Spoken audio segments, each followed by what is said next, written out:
ಆದ್ರೆ ವಿಲೆ ಆಗಿದ್ದು 2018ರಲ್ಲಿ. ಆ 20 ವರ್ಷ ಹೇಳಿದ್ದಾರೆ ಅದನ್ನ. ನಾನು ಹೇಳಿದ್ದೇನೆ ಇನ್ನ 4 ತಿಂಗಳಾದ್ಮೇಲೆ ಯಾವುದು ಬಾಕಿ ಇರಬಾರದು. 4 ತಿಂಗಳಲ್ಲಿ ಎಲ್ಲ ಅರ್ಜಿಗಳು ವಿಲೆ ಆಗ್ತವೆ. ನೀವ್ ಹೇಳ್ಬೋದು ನಿಮ್ಗೆ ಗೊತ್ತಾಗ್ತದೆ ಅಂತ. ನಾನು ಎಲ್ಲ ಆನ್ಲೈನ್ ಮಾಡ್ಬಿಟ್ಟಿದ್ದೀನಿ. ಯಾವ ತಾಲೂಕಲ್ಲಿ ಎಷ್ಟು ಅರ್ಜಿಗಳು ಬಾಕಿ ಇದೆ ಅಂತ ಒಂದು ಬಟನ್ ಒತ್ತಿದ್ರೆ ಎಲ್ಲಿ ಕೂತಿದ್ದೆ ಅಲ್ಲಿ ನನ್ನ ಕಣ್ಣು ಕಾಣಿಸುತ್ತೆ. ಯಾರು ಕಣ್ಣು ಕಟ್ಟು ವ್ಯಾಪಾರ ಮಾಡಕ್ ಆಗಲ್ಲ, ಯಾಮಾರ್ಸಕ್ ಆಗಲ್ಲ. ಅಂದ್ರೆ ಆತರ ಏನಿಲ್ಲ. ಈಗ ನಮ್ಮ ಅಧಿಕಾರಿಗಳು ಜವಾಬ್ದಾರಿ ತಗೊಂಡು ಮಾಡ್ತಾ ಇದ್ದಾರೆ. ಅವ್ರು ನಾವು ಮುಗಿಸ್ತೀವಿ ಅಂತ ಕೂಡ ಹೇಳಿದ್ದಾರೆ.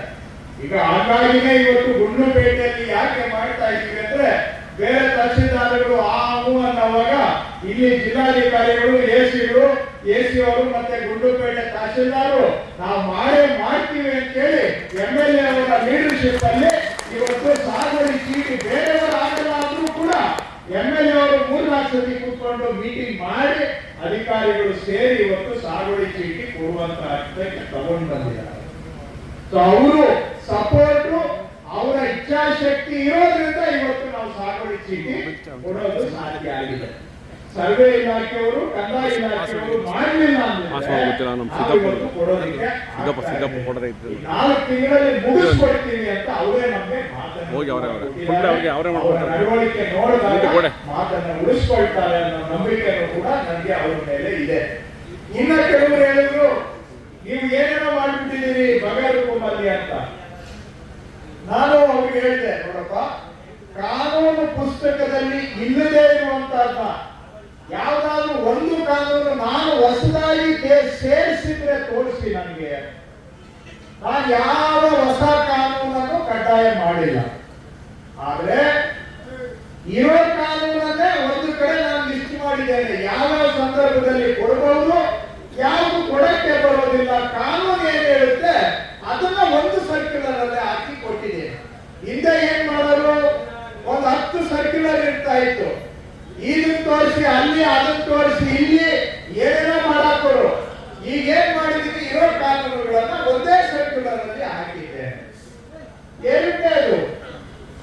ಹಿಂದೆ ಏನ್ ಮಾಡಿದ್ದಾರೆ, ಈ ಜಿಲ್ಲೆಯಲ್ಲೇ ಎಷ್ಟೋ ಜನ ಮಂಜೂರಾದವರಿಗೆ ಇವತ್ತಿಗೂ ಕೂಡ ಅದು ಕೋಡಿ ಮಾಡಿಲ್ಲ. ಯಾಕೆ ಕೋಡಿ ಮಾಡಿಲ್ಲ? ಅಲ್ಲಿ ಸಾಗುವಳಿ ಮಾಡದೇ ಇದ್ದವರಿಗೆ ಜಮೀನು ಕೊಟ್ಟಿದ್ದಾರೆ. ಯಾರು ಅಧಿಕಾರದಲ್ಲಿದ್ರು, ಯಾರು ಅನುಕೂಲಸ್ಥರಿದ್ರು, ಅವರು ಸಾಗುವಳಿ ಮಾಡದೇ ಇದ್ರು ಕೂಡ ಅಂತವರೆಗೂ ಜಮೀನು ಕೊಟ್ಟಿದ್ದಾರೆ. ಇವಾಗ ಅವಕಾಶ ಇಲ್ಲ ಅದಕ್ಕೆ. ಇನ್ನೊಂದು ಏನ್ ಮಾಡಿದ್ದಾರೆ, ಅವ್ರ ಕುಟುಂಬದಲ್ಲಿ ಹಿಂದೆ 5 ಎಕರೆ ಇದ್ರೂ ಕೂಡ ಅಂತವರೆಗೂ ಇನ್ನ ಹೆಚ್ಚಿಗೆ ಜಮೀನು ಕೊಟ್ಟವ್ರೆ ಗವರ್ಮೆಂಟ್ ಲ್ಯಾಂಡ್ ಇದೆ. ಈಗ ಅದನ್ನ ಕೊಡಕ್ ಬರೋದಿಲ್ಲ. ಹಿಂದೆ ಒಂದು ಸರ್ವೆ ನಂಬರ್ ಅಲ್ಲಿ ಇರೋದೇ 50 ಎಕರೆ ಜಮೀನು, ಅಂತ ಕಡೆ 80 ಎಕರೆ ಜಮೀನನ್ನ ಮಂಜೂರು ಮಾಡವ್ರೆ. ಆಗಿದವ ಇಲ್ಲ, ಇಂಥವು ಗಮನದಲ್ಲಿ ಇದೆಯಾ ನಿಮ್ಗೆ ಯಾರಿಗಾದ್ರು? ಯಾರು ಅಲ್ಲಿ ಇವಾಗ ಇರೋದೇ 50 ಎಕರೆ, 80 ಎಕರೆ ಕೊಟ್ರೆ ನೀವು ಸಾಗುವಳಿ ಚೀಟಿ, ಅವರು ಒಬ್ಬರ ಮೇಲೆ ಒಬ್ರು ಕತ್ತಿ ಎತ್ಕೊಂಡು ನಿಂತ್ಕೋಬೇಕು ಬೀದಿಯಲ್ಲಿ. ಹೌದಾ? ಆಗಿದೆ, ಗಲಾಟೆಗಳು ಆಗಿದ್ದಾವೆ. ಅವರು ಹೊಡೆದಾಡ್ಕೋಬೇಕು. ಇವಾಗ ಅಲ್ಲಿ ಜಾಗ ಎಷ್ಟಿದ್ರೆ ಅಷ್ಟಕ್ಕೆ ಮಾತ್ರ ಕೊಡಬಹುದು. ಆ ತರ ನಾವು ಸಿಸ್ಟಮ್ ಮಾಡಿದ್ದೀವಿ.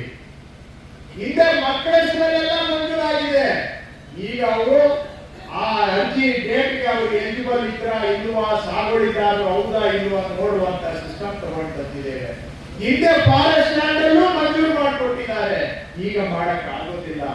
ಆ ತರ ಸಿಸ್ಟಮ್ ಅನ್ನ ನಾವು ಟೈಟ್ ಮಾಡಿದ್ದೀವಿ. ಬಿಟ್ರೆ ಹೊಸ ಕಾನೂನು ಯಾವುದು ಕೂಡ ನಾವು ಸೇರಿಸಿಲ್ಲ. ಕಾನೂನಲ್ಲಿ ಏನಿದೆ ಅದನ್ನೇ ಒಂದು ಆನ್ಲೈನ್ ಸಿಸ್ಟಮ್ ಅಲ್ಲಿ ತಗೊಂಡು ಬಂದಿದ್ದೀವಿ. ಯಾಕೆ ಅಂದ್ರೆ ಇಲ್ಲದೆ ಇರೋ ಜಮೀನ್ ನಾಲ್ಕಿಗೆ ಕೊಟ್ರೆ, ಈಗ ಯಾವ್ದೋ ಒಂದು ಸರ್ವೆ ನಂಬರ್ ಅದ್ರಲ್ಲಿ ಇರೋ ಜಮೀನ್ ಪೂರ್ತಿ ಮಂಜೂರಾಗೋಗಿದೆ, ಅಲ್ಲೇ ನಾವು ಹೋಗ್ಬಿಟ್ಟು ಇನ್ನ ಒಂದು 10 ಎಕರೆ ಮಂಜೂರು ಮಾಡಿಕೊಟ್ರೆ ಅಲ್ಲಿ ಇರೋರು ಬದುಕಕ್ಕಾಗುತ್ತಾ, ನಿಮ್ ಕೈಗೆ ನೀವು ಬದುಕಕ್ಕಾಗುತ್ತಾ? ಯಾರಿಗೆ ಪ್ರಯೋಜನ ಇದು? ಗಲಾಟೆಗಳು, ಕೋರ್ಟು, ಕಚೇರಿ, ಒಬ್ಬರು ತಲೆ ಒಬ್ರು ಹೊಡ್ಕೊಳ್ಳೋದು. ಬೇರೆ ನಿಮ್ ಜಿಲ್ಲೆಯಲ್ಲಿ ಆಗಲ್ಲ ಅಂತವೆಲ್ಲ, ಬೇರೆ ಜಿಲ್ಲೆಗಳಲ್ಲಿ ಒಬ್ಬೊಬ್ರು ತಲೆ ಹೊಡ್ಕೊಳ್ಳೋ ಮಟ್ಟಕ್ಕೆ ಹೋಗಿದ್ದಾರೆ. ಈ ತರದ್ದೆಲ್ಲ ಫಾರೆಸ್ಟ್ ಲ್ಯಾಂಡ್ ಅಲ್ಲಿ ನಾನು ಕೊಟ್ಟೆ. ಏನ್ ಪ್ರಯೋಜನ? ಸುಮ್ಮನೆ ಚಿಲ್ಲರೆ ಪ್ರಚಾರಕ್ಕೆ ಕೊಡ್ಬೋದೇ ಬಿಟ್ರೆ ಅದರಿಂದ ಯಾರಿಗಾರ ರೈತರಿಗೆ ನಿಜವಾಗಿ ಪ್ರಯೋಜನ ಆಗುತ್ತಾ? ಆ ತರದ್ ಯಾವುದು ತಪ್ಪುಗಳು ಆಗಬಾರದು ಅಂತೇಳಿ ಸಿಸ್ಟಮ್ ಅನ್ನ ನಾವು ಆನ್ಲೈನ್ ಮಾಡಿದ್ದೇವೆ, ಟೈಪ್ ಮಾಡಿದ್ದೇವೆ. ಯಾವ ತರ ಅಂದ್ರೆ ಎಷ್ಟೋ ಜನಕ್ಕೆ ಇವತ್ತು ಯಾಕೆ ನಾವು ದುರಸ್ತಿ ಮಾಡಕ್ಕಾಗ್ತಾ ಇಲ್ಲ?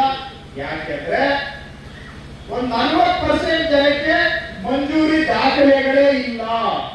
ಹೌದಾ? ದುರಸ್ತಿಗೆ ಹಾಕೊಂಡಾಗ ನಿಮ್ದು ದಾಖಲೆ ಇಲ್ಲ ಹೋಗಿ ಅಂತ ಹೇಳ್ತಾರೆ. ಯಾವ ದಾಖಲೆ ಇಲ್ಲ? ಅವ್ರ ಅರ್ಜಿ ಹಾಕಿರೋ ದಾಖಲೆ ಇಲ್ಲ, ಬಗರ್ಹುಕುಂ ಸಮಿತಿಯಲ್ಲಿ ನಿರ್ಣಯ ಆಗಿರೋ ಕಾಪಿ ಇಲ್ಲ, ಸಾಗುವಳಿ ರಿಜಿಸ್ಟರ್ ಇಲ್ಲ, ಸಾಗುವಳಿ ಚೀಟಿ ಇಲ್ಲ, OM ಕಾಪಿ ಇಲ್ಲ, ಚಲಾನ್ ಕಾಪಿ ಇಲ್ಲ. ಇವೆಲ್ಲ ಇಲ್ಲದೆ ಇರೋದ್ರಿಂದ ಇವತ್ತು ಅವ್ರಿಗೆ ದುರಸ್ತಿ ಮಾಡಕ್ಕಾಗಲ್ಲ. ಆದ್ರೆ ಈ ಬಾರಿ ಏನ್ ಮಾಡಿದೀವಿ ನಾವು? ದಾಖಲೆ ಕಳೆದೋಗಕ್ಕೆ ಆಗಲೇಬಾರದು, ಎಲ್ಲಾನು ಕೂಡ ಡಿಜಿಟಲ್ ಆನ್ಲೈನ್ ದಾಖಲೆ ಮಾಡಿದ್ದೇವೆ. ಯಾವತ್ತಿಗೂ ಕಳೆದೋಗೋ ಪ್ರಶ್ನೆನೇ ಇಲ್ಲ, ಶಾಶ್ವತವಾಗಿ ಉಳಿಬೇಕು. ಯಾಕಂದ್ರೆ ಆನ್ಲೈನ್ ಅಲ್ಲಿ ಮಾಡೋದ್ರಿಂದ ಪೇಪರ್ ಇದ್ರೆ ಕಳೆದೋಗ್ತದೆ, ಆದ್ರೆ ಆನ್ಲೈನ್ ಮಾಡಿದಾಗ ಯಾವುದೇ ದಾಖಲೆ ಕಳೆದೋಗೋದಕ್ಕೆ ಅವಕಾಶ ಇಲ್ಲ, ಎಲ್ಲ ಆನ್ಲೈನ್ ಮಾಡಿದ್ದೇವೆ. ಕೆಲವಾಗಿತ್ತು, ಕೆಲವು ಕೋರ್ಟ್ಗೆ ಹೋದಾಗ ಅಥವಾ ಎನ್ಕ್ವೈರಿ ಆದಾಗ ನಾವು ನೋಡಿದ್ರೆ